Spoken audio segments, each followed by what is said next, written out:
ang makakaya ko. Hanggang malakas pa ako at kaya ko pang magtrabaho, sige lang, go.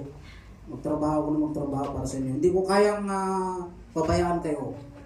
Ayaw ko na ganito. Gusto ko buo ang pamilya natin pagsasama hanggang sa huli. Gusto ko magkakasama tayo lahat na magiging mabuti, na tayo magkakasama hanggang sa dulo, na may takot sa Diyos. Gusto ko lumaki mga anak natin na may takot sa Diyos, na ang dapat na dadaanan natin ay sa salita ng Panginoong Diyos.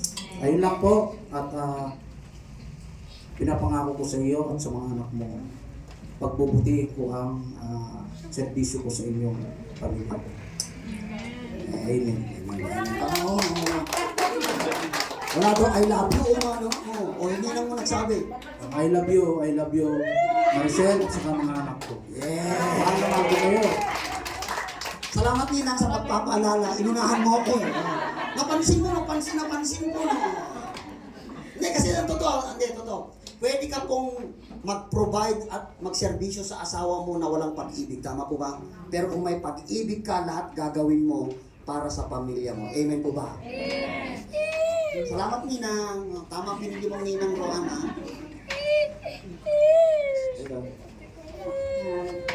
Ako din po, good morning po sa lahat. And ako rin po nagpapasalamat po sa lahat po na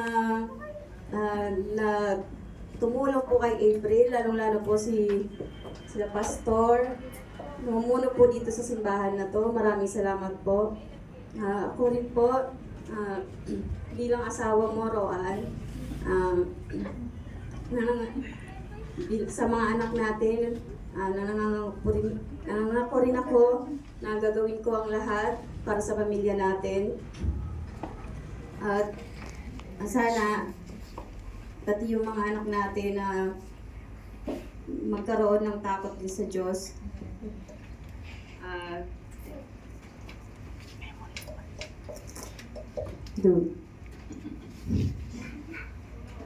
Ibibigay ko ang lahat para sa mga anak ko, pati na rin sa iyo bilang asawa mo. Sana sa mga dadating na panahon, mga dadating na araw, tayo pa rin magkakasama sa ating mga anak. At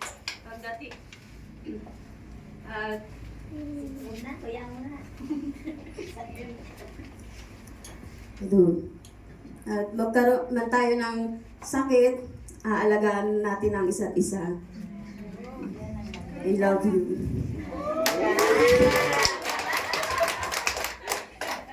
Ayun lang. Kala ko may dagdag pa eh, no? Okay. Sige po. Okay na? Okay na. Yes. Si April daw kinikilig. Darating din tayo dyan, April lang. Hindi ko kakalimutan. Pakilala mo sa akin yung mukha. Hindi kay Papa mo muna kasi pag hindi patay tayo dyan. Bilang pagpapakita ng simbolo ng kanilang pag-ibig, pananampalataya at suporta sa bawat isa, at hingin ko po yung singsing. Nakalimutan daw sa bahay. Mapansin po natin ang singsing po ay bilog na walang hangganan. So, doon din po sana ang pag-ibig ng mag-asawa. Hanggang ang kamatayan lamang ang paghihiwalay po sa kanila. At mapakita po na ang singsing, the wedding ring is a symbol of eternity. It is an outward sign of an inward and spiritual bond which unites two hearts in endless love. And now, as a token of your love and deep desire to be forever united in heart and soul. So, Rowan.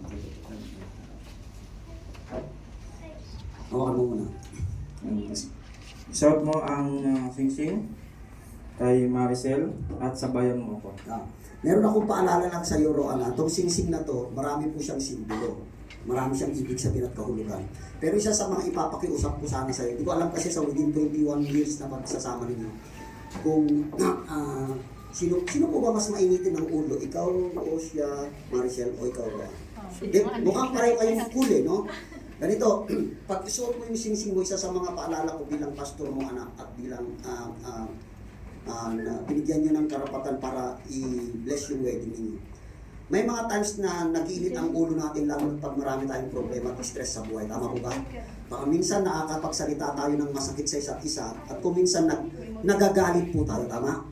Pwede ko bang ihiling sa iyo at pwede mo ipangako sa harapan ng Diyos at harapan ng mga ninang at ninong mo at ng ating kongreso. Lalo na sa akin din, isang sa mga pastor na ang kinikilala po ninyo, kung meron po, na pag nag-init ang ulo mo, at saka parang sa huling, parang magdidilim, minsan nagdidilim ang paningin natin, tama po ba? At parang gusto mong saktan si Maricel.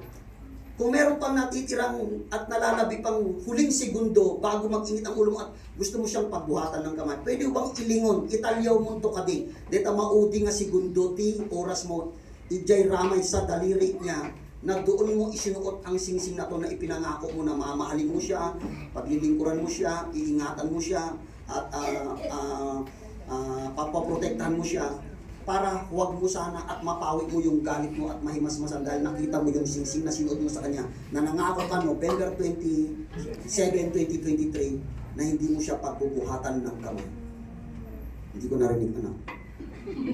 Lakasan mo. Opo, pastor. Oh, narinig natin lahat. Okay, so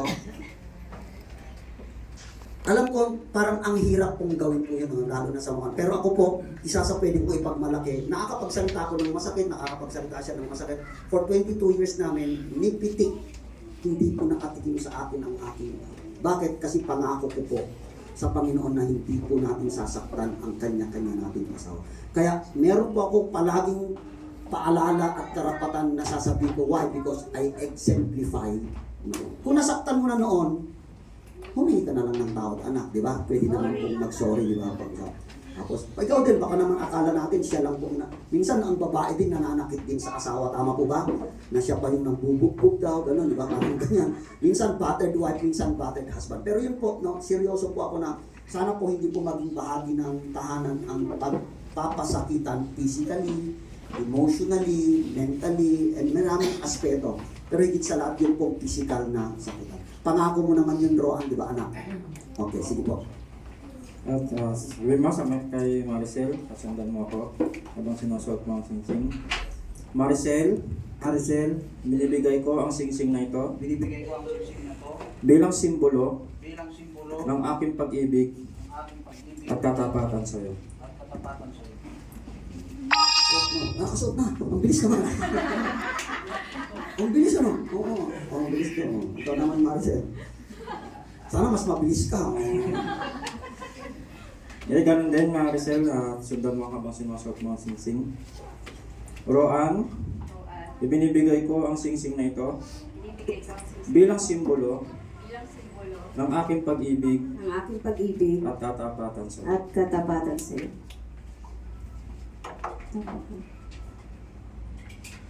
Parang pa naman po natin siya.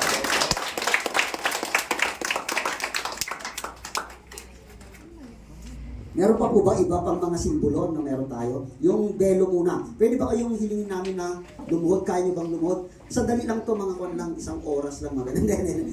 Okay, kaya ba na? Okay, lumuhod lang. So, yung belo, napaliwanag mo, Pastor Milford, habang kinakabit po nila. Ang belo po ay magpapakita to remind us ng pag-ibig ng Diyos na siyang pong pumalot po sa kanila pong mga asawa, sa kanilang pagmamahal.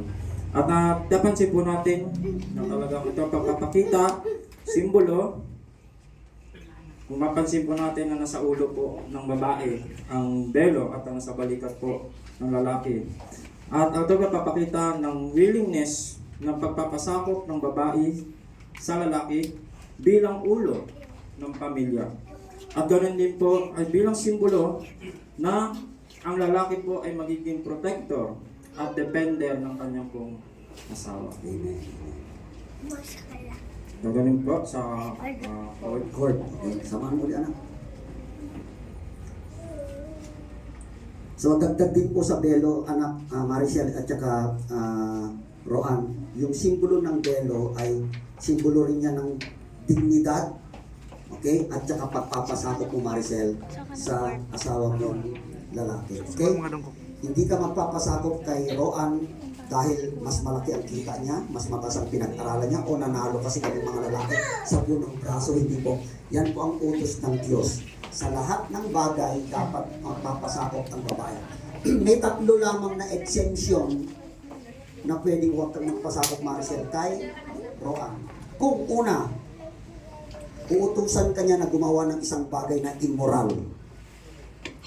Kung tuutusan ka niya na gumawa ng something na illegal. At kung uutusan ka niya na gawin ng isang bagay na life-threatening, yung bang nanganganib na ang buhay. Those 3 are exempted from the Bible na pwede ka po na sumuway sa papagawa ng asawa mo.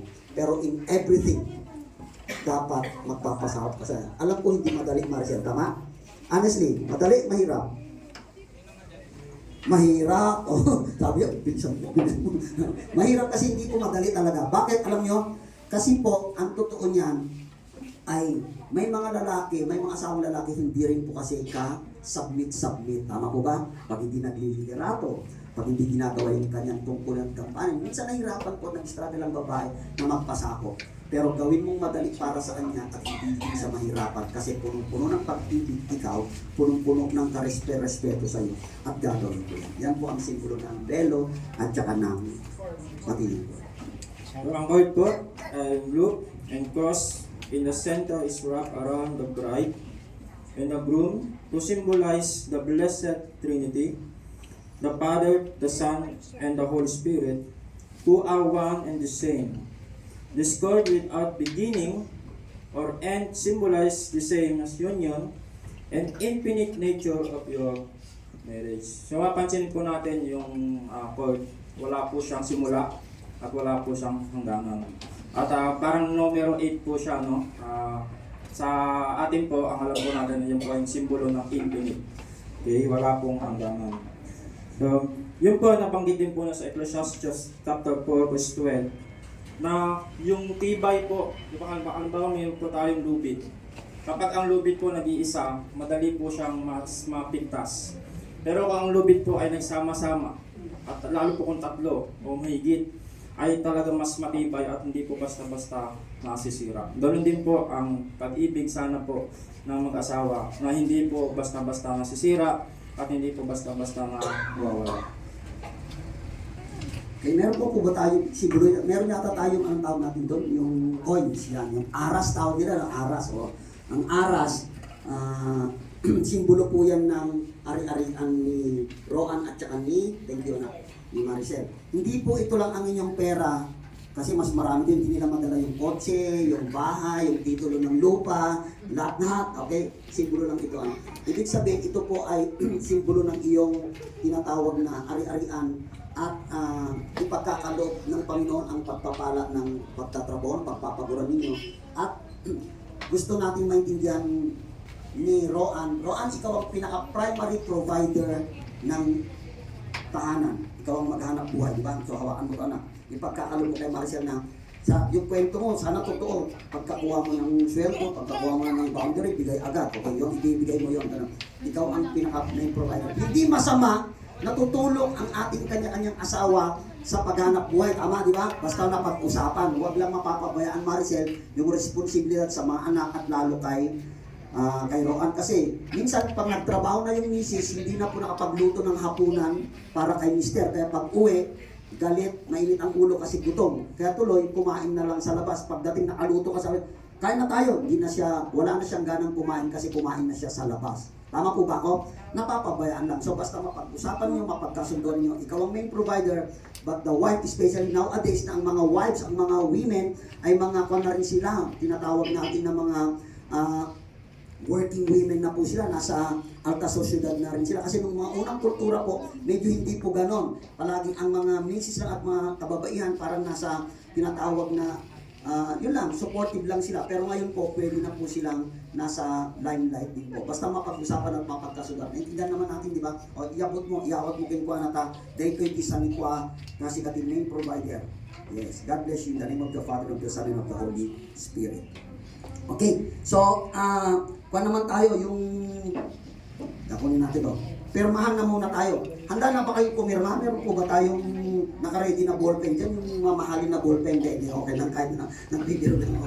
Okay, so, papirmahin po natin sila. Ito na po yung tinatawag na, ang tawag po natin sa mga ganito, noong unang panahon, kayo po siguro baka naabutan nyo patawag natin, marriage contract. But nowadays, we no longer call them marriage contract because contract expires. We now call them marriage certificates. Tama? Kasi ang certificate, hindi siya nag-expire.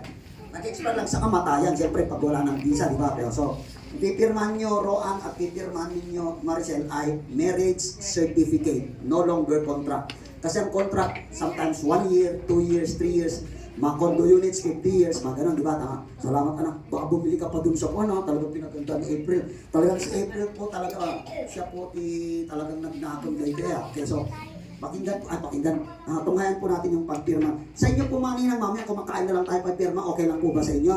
Okay, so yan. Okay, sige. Hanapin mo yung pangalan mo anak ha, dito sa, baka yung pangalan po pirmahan mo, dito ka po pirmahan mo. Okay. Yan. Dito sa rock.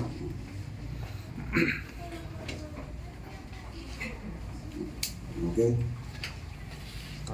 Parang pirma ni Marcos nung hindi pa pinapanganak yun. Grabe oh. Hindi magaya yan ah.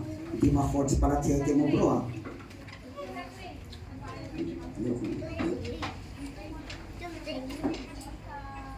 Yun. Okay si Marisa naman.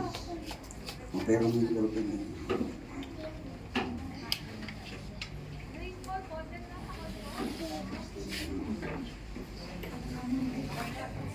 Okay, patapos na po tayo. Dideclare na po natin. Huwag kayong mag-alala.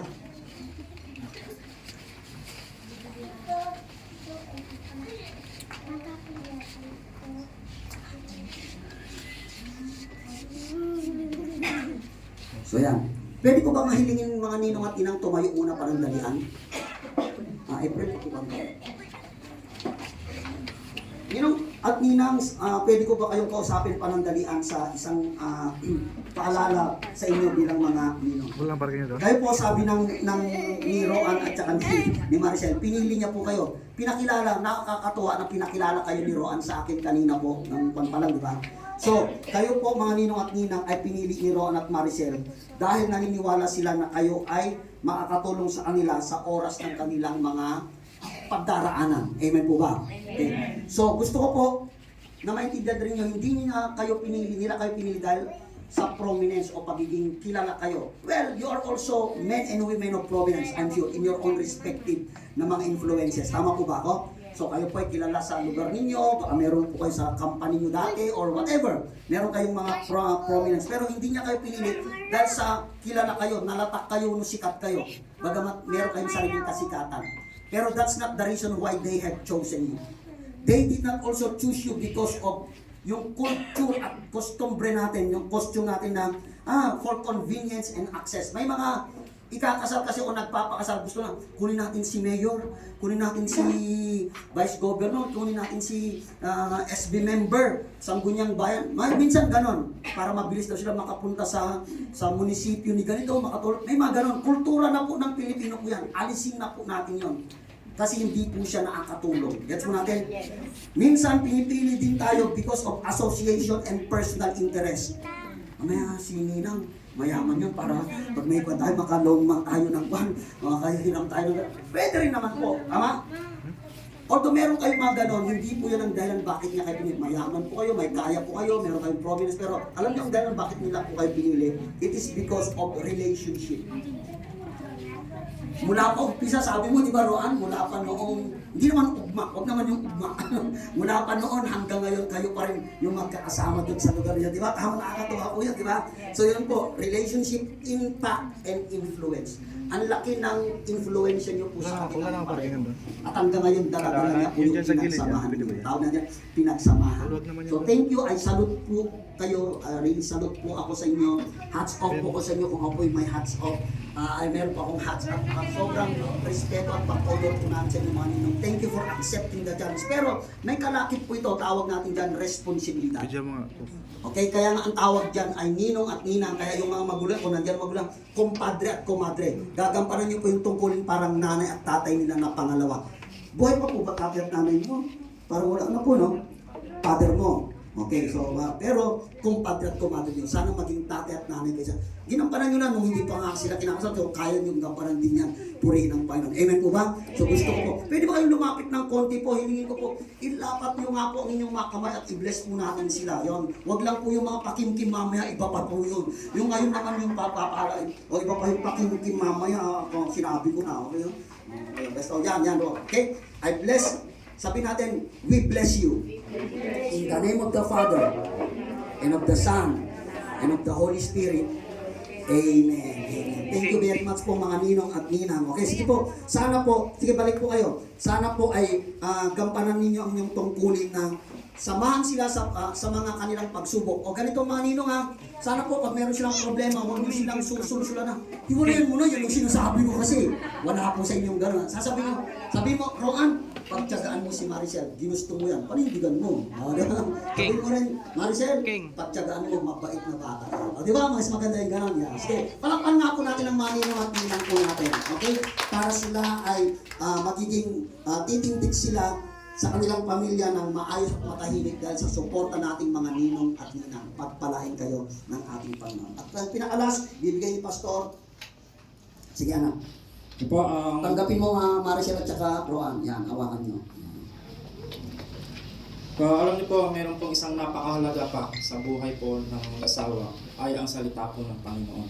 Alam niyo po, may mga kagamitan po tayo sa ating pong mga tahanan na mas tumatagal nating gamitin o mas nagiging maayos kapag binabasa po natin yung manual. Tama po ba?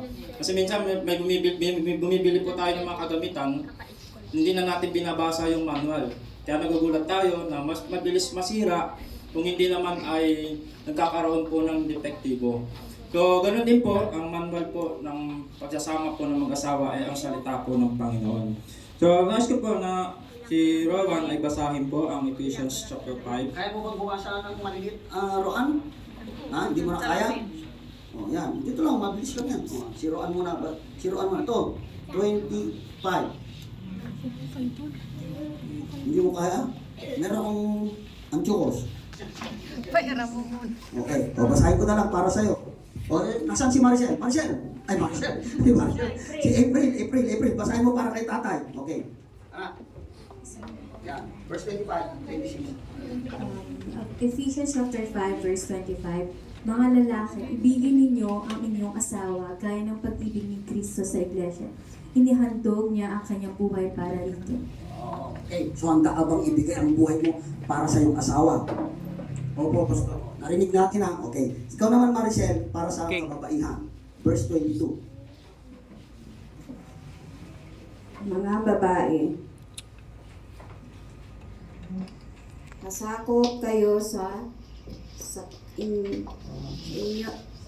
Inyong asawa. inyong asawa tulad ng pagpapasakop ninyo sa Panginoon.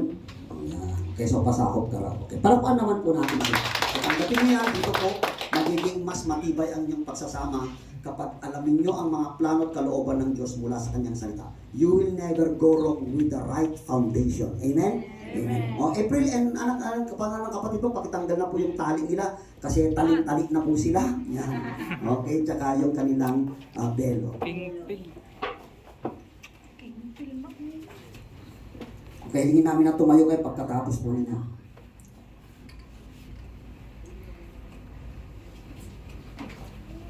Okay, tayo po kayo. Hawakan mo, alalayan mo yung misis mo. Yan. Hindi, yung misis ang malalay sa asawang lalaki. Joke lang. Kayo talaga. Mga marites tayo. Okay. Yung saya ng kasal ng mga merong pananampalataya sa Panginoon. Amen po ba? Yes, sige. Tayo po tayo lahat at tayo po yung manalangin para sa kanila.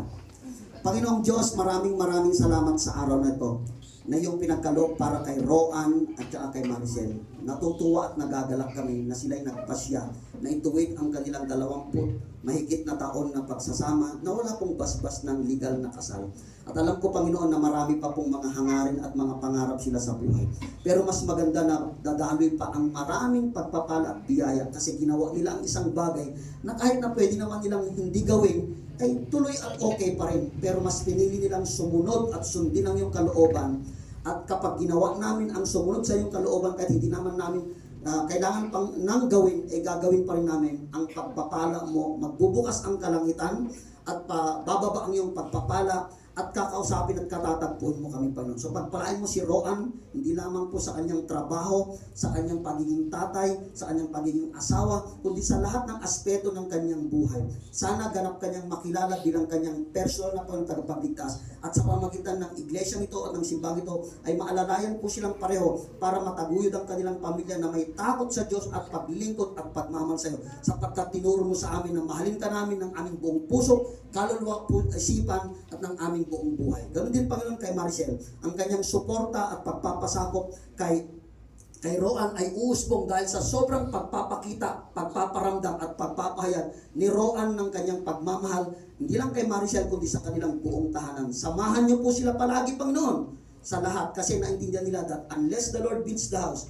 they that labor will labor in vain. Unless the Lord watches over the city, they that watch over them will gonna watch in vain. Lord God, even we wake up early in the morning and we stay late up at night, Lord God, all of the things that they're gonna do will gonna be put into waste kapag hindi ikaw ang sasama sa kanila. So bless them sa lahat ng aspeto, physically, financially, materially, emotionally, socially, relationally, spiritually, Panginoon, makilala kanilang ng lubos bilang kanilang personal na pangtagpagligtas. At gamitin mo kami para patuloy na alalayan sila, lalo na sa mga ninong at ninang nila na nandyan din na sumuporta sa lahat, all throughout their lives, as a couple and husband and wife from this day on forward. Thank you, Lord God. We entrust them unto you and bless even the remaining activities that we'll be having, because we pray and ask all of these things in the mighty name of Jesus. Amen, amen, and amen. Amen. Harapan natin ang ating kayo. Harap lang kayo sa isa't isa. Ayan, harap kayo. Hawak kayo ng kamay. May the Lord God bless you and keep you. May the Lord God make His face to shine upon you and be gracious to you. May the Lord God turn His face towards you and grant you peace. Because to Him is able to keep us from falling and present us unstained before His glorious presence with exceeding joy. To the only wise God, the grace of the Lord Jesus Christ and the love of God the Father and the fellowship of the Holy Spirit be with you now and forevermore. Amen, amen, and amen.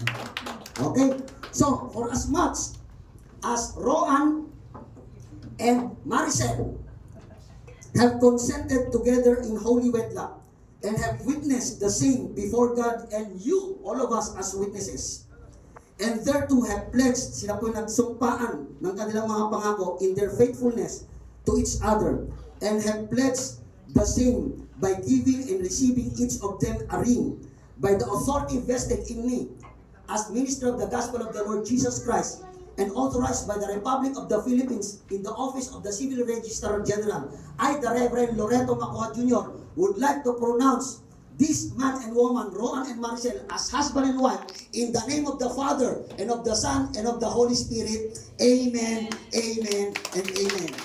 Sila na pinaghalo o pinagtipon ng Diyos, those that God has joined together, let no man put asunder. Amen, and amen. Amen. Okay? So, Roan, tamo ka, Roan. You may now kiss your bride publicly. Parang ang bilis, walang record, ha? Medyo matagal na konti, kahit 2 seconds lang, 3 seconds, 5 seconds.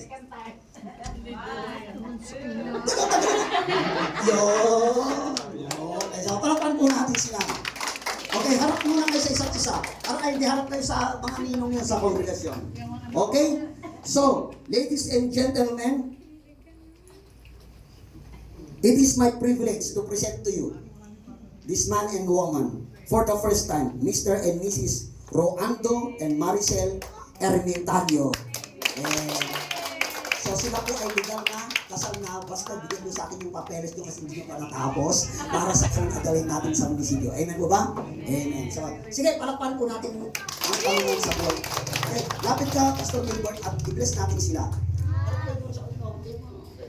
So handa ba kayong patuloy na suportahan ang mag-asawang ito hanggang sila po ay nabubuhay sa kanilang pagtaguyod ng kanilang pamilya? Kung nakayanan nyo nakaraan, kaya rin natin. Okay, nandiyan ang ninang nyo. Okay, so pag kayo po may mga problema at suliranin, huwag kakaligtaan, lumapit kay Pastor Milbert, Pastor Ramila, Pastor Dina, at sa inyong mga ninang at ninang. Kasi malayo na po sila sa kanilang mga magulang. Kayo na po ang malapit. Amen? Amen. Okay. Congratulations because success begins today for Roan and Maricel. Tapos na po ang kasal at mabuhay ang bagong anong sakal? Kasal. Okay. Congratulations. Okay. Congratulations. Picture taking na po kayo.